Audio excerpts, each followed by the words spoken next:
Hey guys, Carlos from realteesfishing.com.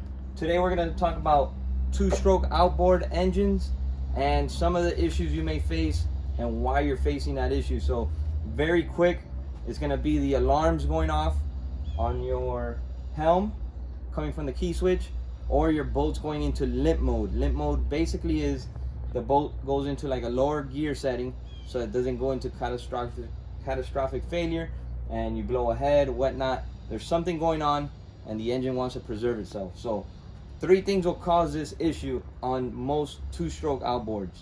This is a Yamaha OX66. First thing and the most important thing, these engines live and die by the fuel. By the oil. The oil is huge on these outboards. So you're gonna wanna go ahead and check your oil level under the cowling as well as on the auxiliary tank. If your pump happens to burn out on the auxiliary tank, this tank will be completely empty. If this is empty, that means you have an issue coming from the auxiliary tank. If your auxiliary tank is empty, then you probably need to add some oil and go from there. But if this is full, the auxiliary tank is full, next thing to do is let's go ahead and eliminate the oil as our issue.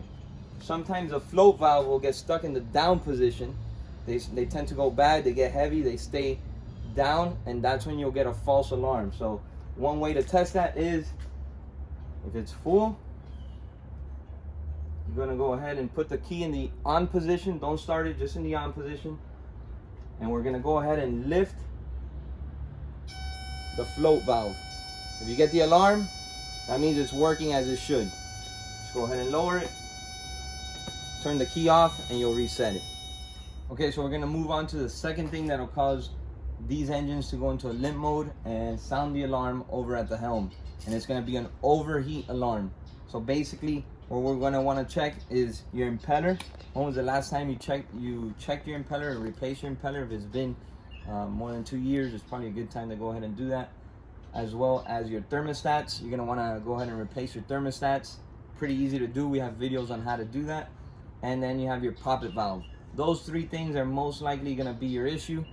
If you have to dig into the heads because you have corrosion, you have gunk build up in the passageways in your heads, that's another ball game, and you're gonna most likely have to pay somebody to go ahead and go through them, resurface the heads and whatnot. And then lastly, something that's gonna sound the alarm. Not all the outboards, the 2-strokes have this feature. More of the modern ones do. My HPDI does have this feature. If you walk around this way, it's gonna be in the fuel filter. So if we look at the fuel filter, this one has the red ring as an indicator. If it's floating, you're gonna have water. But how you know that it has the feature that's gonna sound the alarm is if it has a harness that looks something like this coming out of the bottom of your fuel filter, then you have a water detecting feature on that engine. This one does not have any wires connected to the fuel filter, so we know that that can't be it. It can't be that it's sounding the alarm because there's water in the fuel. If you do have that wire, that's something to look out for. So let's talk about this again. We have 3 things that are gonna do it. It's going to be low oil or a bad oil sensor. You're gonna have an overheat alarm, or you're gonna have fuel in the water. That's it. Hope it helps, guys. Hopefully it helps and you get to figure it out and you get out there. If you like the video, please give us a like and make sure you subscribe. Thank you.